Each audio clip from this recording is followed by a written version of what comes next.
Okay, we're recording. All right, so the 6 minutes of death is done. Thank you for watching. What I'm gonna do now is basically go over my thank yous. I do got a few thank yous I want to give out, and I'm gonna do these my way, the way I want to do them. Like I said, I am very professional, but I'm gonna talk to my people in the only way that they can understand it. Okay? All right. First of all, my good friend Gabby.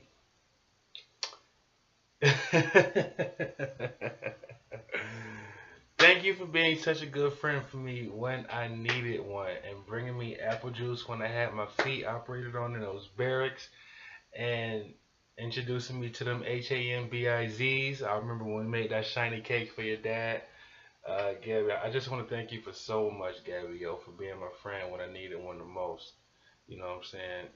And just being there. Just being there for me, Even though you gave me the wrong number the first time in Burger King, I do want to thank you for just being my homegirl, when I needed one the most. Just thank you. Alright.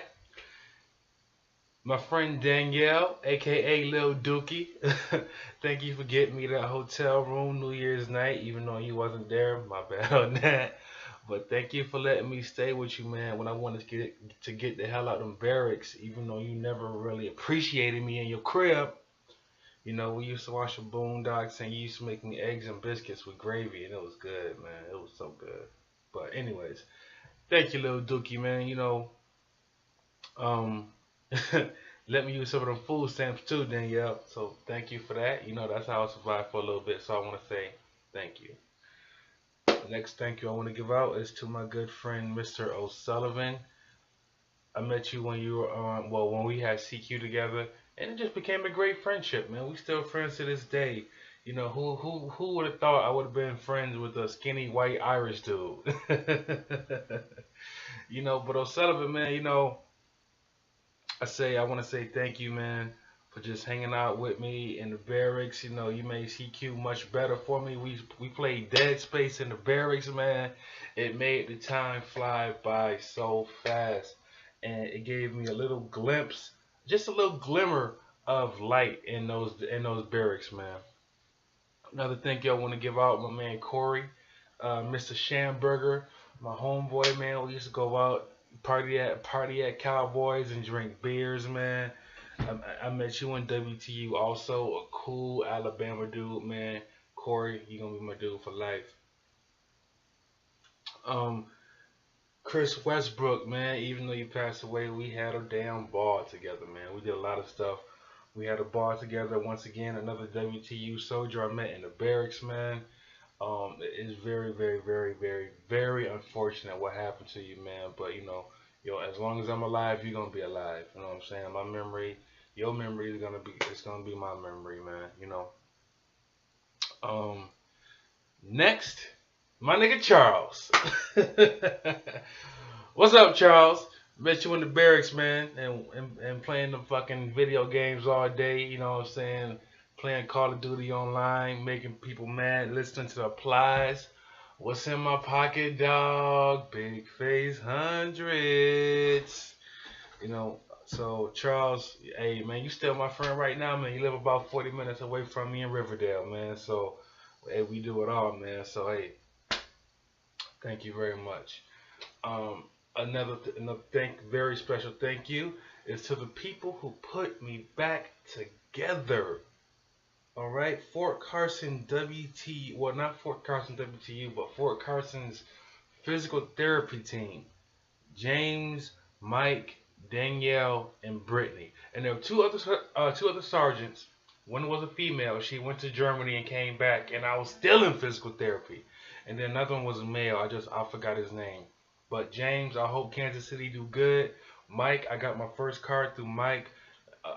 Ladies and gentlemen, this Fort Carson Physical Therapy Center put me back together to the point now where I can walk, I can run, I can climb Stone Mountain twice on Sunday. Just thank you, man. And if it wasn't for James telling me to get my fat ass out the wheelchair and start to walk, I wouldn't be where I am today, man. I'm able to squat over 300 pounds now. Like I said, do Stone Mountain twice on Sundays. when I got out the military, the day I arrived in Rochester, who was there waiting for me with a drink and a blunt? My man Silas. Silas, man, thank you, man. I spent the whole summer in your garage in that Six Pockets playing pool, man, and eating double cheeseburgers from McDonald's, just getting fat as hell. So, man, Silas was there without a doubt, no questions asked. My homeboy, man, from high school. Thank you, Silas, for being there, man. Lucius, keep your head up. That's about it, man. For that, another one of my good friends, man, all the way from I don't know what grade, Jasmine. Miss Richardson, man. When I came home, none of these dudes that was my friends in high school hung out with me. So like I said in the videos, you came all the way from, well, where were you at? I don't know what part of North Carolina, but you came all the way to Rochester just to hang with me, man. It was like being in Cosby House in Madison back again, all over again. It was 1998, all over again, man. You my lifelong friend, my dog, forever. Another one of my good high school friends, man, Big Les. What up, Les? We hung out, man. We go out and drink and go to Applebee's and all that stuff, man. You know what I'm saying? Just wrap it up, man. You don't need no more kids. But man, my homeboy Big Les, man, what's going on, man? This is a very, very special, heartfelt thank you that I want to give out to a man of great integrity and a man who has great concern for his fellow man. And this is Mr. Angelo Mancuso. I went to Angelo with $99 and said, look, I need to make my voice heard. I don't have any money and I'm living in my car. What can you do for me? And without hesitation, he said, I'm going to make a video for you.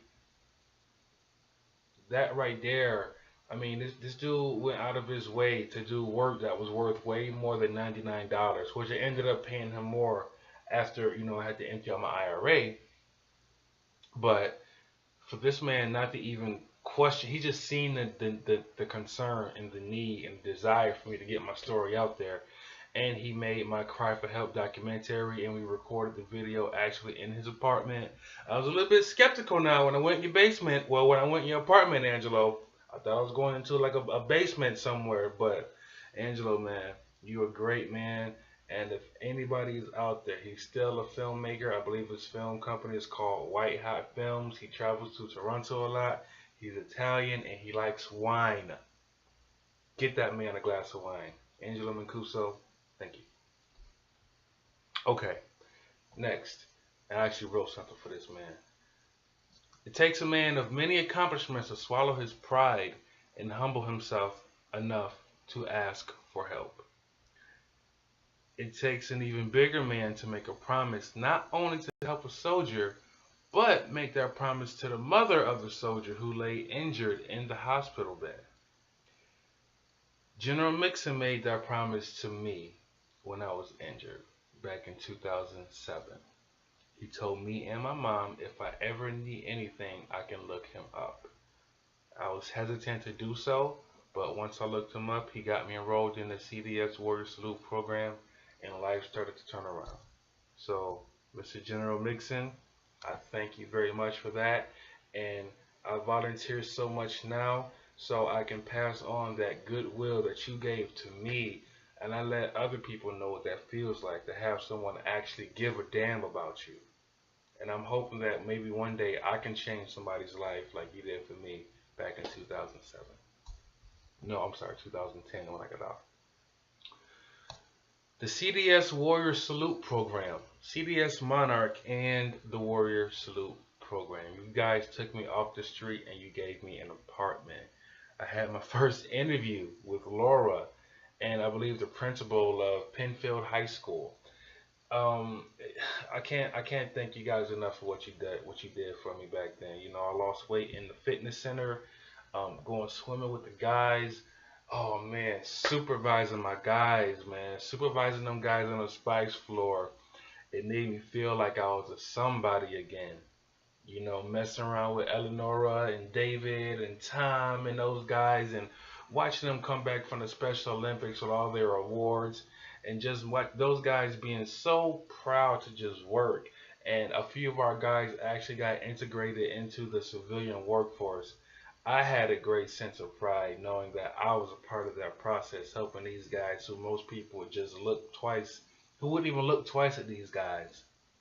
Now they can work in the regular workforce, and I had something to do with that. So CDS, Warrior Salute program, thank you so much.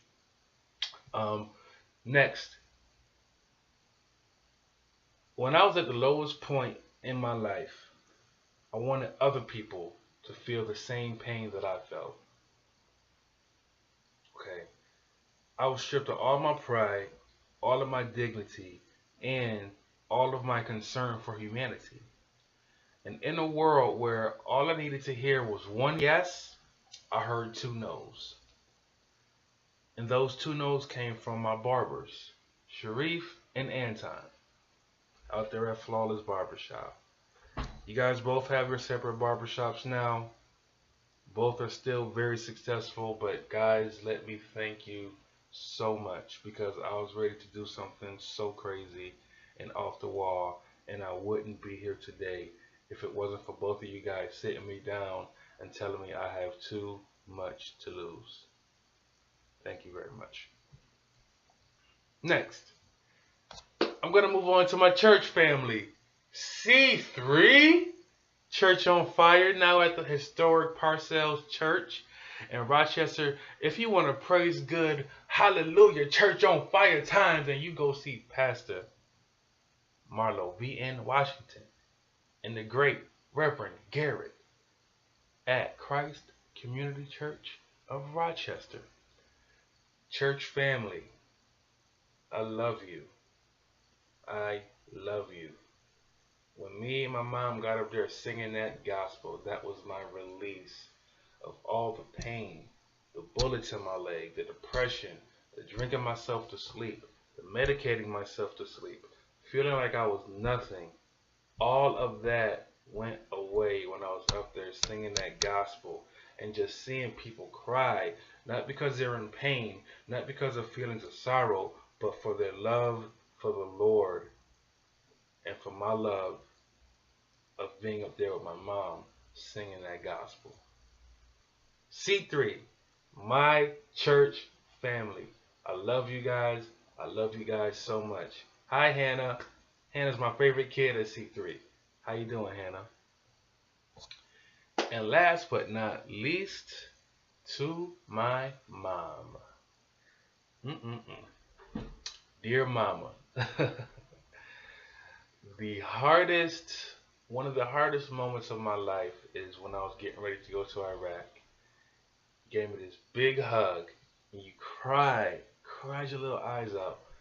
And you said, Junior, be safe over there. You said, Junior, just be safe. Just be safe. And I thought to myself, I can't go. I can't do it. I can't go. I'm not going to go. I'm going to stay right here. But I manned up and I went over there. And the war was bloody. It was nasty. It was desolate. It was war. Everything you can imagine it could be. But you kept the Christmas tree up for me, so I could have a piece of the holidays. Bree and Brianna sent me Christmas cards and Christmas cookies, and you sent me pictures. You know, you answered my phone calls. You was there for me when I needed you the most, and you know, I saw the hurt in your eyes when you saw me laying down in the hospital bed. You watched me take my first steps again. And you were there for me throughout the whole recovery. You know, every now and then I would joke with you about how I used to throw my crutches down the stairs so you would think I fell when I was at the house. But Mom, man, I love you so much, man. And when I'm up on stage talking, I always talk about you and show you a picture of there because I want the world to know how good of a job you did raising me. Okay? We grew up on Avenue D and Hudson Avenue. Nobody expected us to have nothing at all. And I've came so far, and you've came so far. We've come so far together. Now you a grandma. You know, we got a new addition in our family now. Our family is growing, man. Um, I just can't put into words how much I love you, Mom, and how much you was there for me, and how much you continue to be there for me. And just the support that I feel from you is just enough to keep me going every single day. Okay. That's it, man. I love you, Mom. To my sisters, Bria, Brianna, Michelle, Ashley, my little brother Greg, Wes. I love you guys. You guys kept me going when I was over there. America, we're gonna end this. Thank you.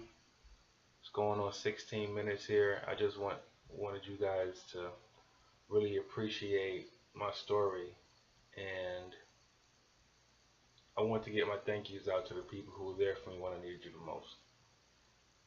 Now, in the next video, we get down to business. But for now, we out.